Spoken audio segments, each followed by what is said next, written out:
معمر نے زہری سے، انہوں نے عبیداللہ بن عبداللہ بن ابی ثور سے، انہوں نے حضرت ابن عباس رضی اللہ عنہما سے روایت کی، انہوں نے کہا میں شدت سے خواہشمند رہا تھا کہ حضرت عمر رضی اللہ عنہ سے نبی صلی اللہ علیہ وسلم کے ازواج میں سے ان دو کے بارے میں سوال کروں جن کے متعلق اللہ تعالیٰ نے فرمایا اگر تم دونوں اللہ سے توبہ کرتی ہو تو یقیناً تمہارے دل آگے جھک گئے ہیں، حتیٰ کہ حضرت عمر رضی اللہ تعالیٰ عنہ نے حج کا سفر کیا اور میں نے بھی ان کے ساتھ حج کیا۔ واپسی پر ہم راستے کے ایک حصے میں تھے کہ عمر رضی اللہ تعالیٰ عنہ اپنی ضرورت کے لیے راستے سے ایک طرف ہٹ گئے اور میں بھی پانی کا برتن لیے ان کے ساتھ ہٹ گیا۔ وہ صحرا میں چلے گئے، پھر میرے پاس آئے تو میں نے ان کے ہاتھوں پر پانی اونڈیلا، انہوں نے وضو کیا تو میں نے کہا اے امیر المومنین، نبی صلی اللہ علیہ وسلم کی بیویوں میں سے وہ کون سی دو تھیں جن کے بارے میں اللہ تعالیٰ نے فرمایا ہے اگر تم دونوں اللہ سے توبہ کرو تو یقیناً تمہارے دل جھک گئے ہیں؟ عمر رضی اللہ تعالیٰ عنہ نے کہا ابن عباس تم پر تعجب ہے۔ زہری نے کہا اللہ کی قسم انہوں یعنی ابن عباس رضی اللہ عنہما نے جو سوال ان سے کیا وہ انہیں برا لگا اور انہوں نے اس کا جواب چھپایا بھی نہیں۔ انہوں نے کہا وہ حفصہ اور عائشہ تھیں۔ پھر حضرت عمر رضی اللہ تعالیٰ عنہ بات سنانے لگے اور کہا ہم قریش کے لوگ ایسی قوم تھے جو اپنی عورتوں پر غالب تھے، جب ہم مدینے آئے تو ہم نے ایسے لوگ پائے جن پر ان کی عورتیں غالب تھیں، چنانچہ ہماری عورتوں نے بھی ان کی عورتوں سے سیکھنا شروع کر دیا، یعنی مردوں کو پلٹ کر جواب دینے لگے۔ عمر رضی اللہ تعالیٰ عنہ نے کہا میرا گھر بالائی خانے بنی امیہ بن زید کے محلے میں تھا، ایک دن میں اپنی بیوی پر ناراض ہوا تو وہ مجھے پلٹ کر جواب دینے لگی، مجھے اس کا جواب دینا بڑا ناگوار گزرا، تو اس نے کہا تمہیں یہ ناگوار گزرتا ہے کہ میں تمہیں جواب دوں؟ اللہ کی قسم نبی صلی اللہ علیہ وسلم کی ازواج بھی آپ صلی اللہ علیہ وسلم کو جواب دے دیتی ہیں، اور ان میں سے کوئی ایک تو آپ صلی اللہ علیہ وسلم کو رات تک پورا دن چھوڑ بھی دیتی ہے، یعنی روٹھی رہتی ہیں۔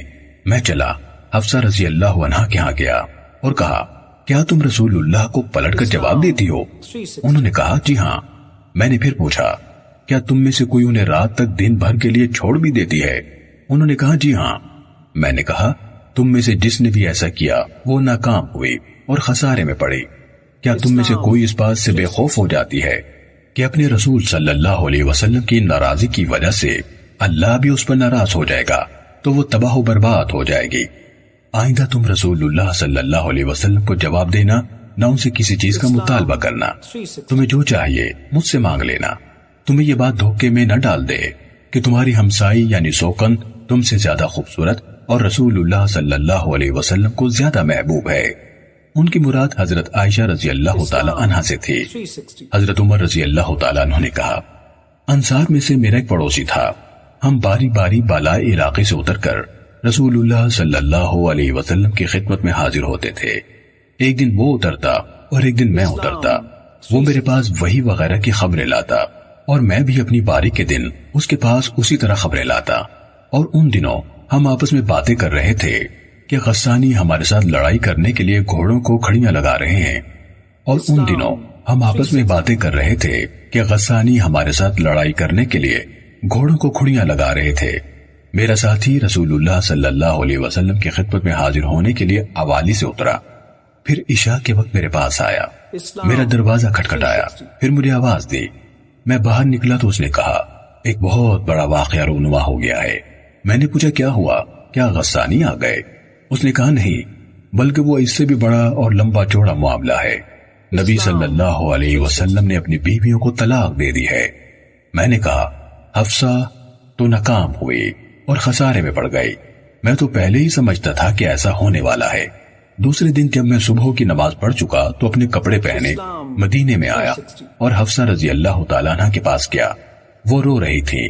میں نے پوچھا کیا رسول اللہ صلی اللہ علیہ وسلم نے تم سب کو طلاق دے دی ہے؟ اس نے کہا میں نہیں جانتی، البتہ آپ الگ تھلگ اس بالا خانے میں ہیں۔ میں آپ کے سیاہ فام غلام کے پاس آیا اور اسے کہا عمر کے لیے اجازت مانگو۔ وہ کیا؟ پھر میری طرف باہر آیا اور کہا میں نے آپ صلی اللہ علیہ وسلم کے سامنے تمہارا ذکر کیا مگر آپ خاموش رہے۔ میں چلا آیا حتیٰ کہ ممبر کے پاس آ کر بیٹھ گیا تو وہاں بہت سے لوگ بیٹھے تھے، ان میں سے بعض رو رہے تھے۔ میں تھوڑی دیر بیٹھا، پھر جو کیفیت مجھ پر طاری تھی وہ مجھ پر غالب آ گئی۔ میں پھر غلام کے پاس آیا اور کہا عمر کے لیے اجازت مانگو۔ وہ اندر داخل ہوا، پھر میری طرف باہر آیا اور کہا میں نے آپ صلی اللہ علیہ وسلم کے سامنے آپ کا ذکر کیا مگر آپ خاموش رہے۔ میں پیٹ پھیر کر مڑا تو اچانک غلام مجھے بلانے لگا اور کہا اندر چلے جاؤ، آپ صلی اللہ علیہ وسلم نے تمہیں اجازت دے دی ہے۔ میں اندر داخل ہوا، رسول اللہ صلی اللہ علیہ وسلم کو سلام عرض کیا تو دیکھا کہ آپ بنتی کی ایک چٹائی پر سہارا لے کر بیٹھے تھے جس نے آپ کے پہلو پر نشان ڈال دیے تھے۔ میں نے عرض کی اے اللہ کے رسول، کیا آپ نے اپنی بیویوں کو طلاق دے دی ہے؟ آپ نے میری طرف دیکھتے ہوئے اپنا سر مبارک اٹھایا اور فرمایا نہیں۔ میں نے کہا اللہ اکبر، اللہ کے رسول، اگر آپ ہمیں دیکھتے تو ہم قریش ایسی قوم تھے جو اپنی بیویوں پر غالب رہتے تھے۔ جب ہم مدینے آئے تو ہم نے ایسی قوم کو پایا جن کی عورتیں ان پر غالب تھیں، تو ہماری عورتوں نے بھی ان کی عورتوں کی عادت سے سیکھنا شروع کر دیا۔ چنانچہ ایک دن میں اپنی بیوی پر برہم ہوا تو وہ مجھے پلٹ کر جواب دینے لگی۔ مجھے اس کا جواب دینا انتہائی ناگوار گزرا۔ اس نے کہا تمہیں یہ ناگوار گزرتا ہے کہ میں تمہیں جواب دیتی ہوں؟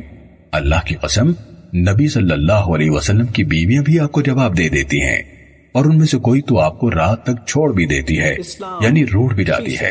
تو میں نے کہا ان میں سے جس نے ایسا کیا وہ ناکام ہوئی اور خسارے میں پڑی۔ کیا یہ کام کر کے ان میں سے کوئی اس بات سے بے خوف ہو سکتی ہے کہ اپنے رسول کی ناراضی کی وجہ سے اللہ اس پر ناراض ہو جائے؟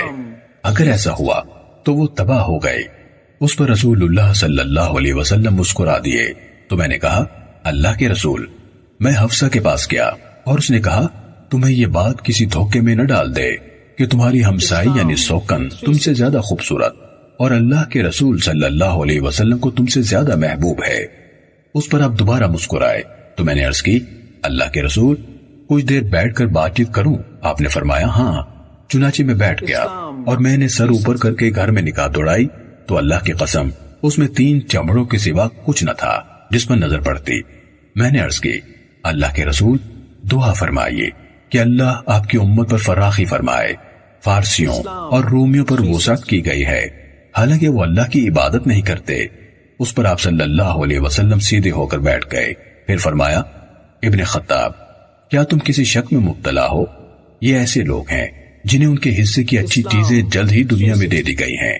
میں نے عرض کی اللہ کے رسول، میرے لیے بخشش طلب کیجیے۔ اور آپ نے ان یعنی ازواج پر سخت غصے کی وجہ سے قسم کھا لی تھی کہ 1 مہینہ ان کے پاس نہیں جائیں گے، یہاں تک کہ اللہ تعالیٰ نے آپ پر عطا فرمایا کہ بیویوں کی بات پر آپ کیوں غمزدہ ہوتے اور حلال چیزوں سے دور رہنے کی قسم کھاتے ہیں۔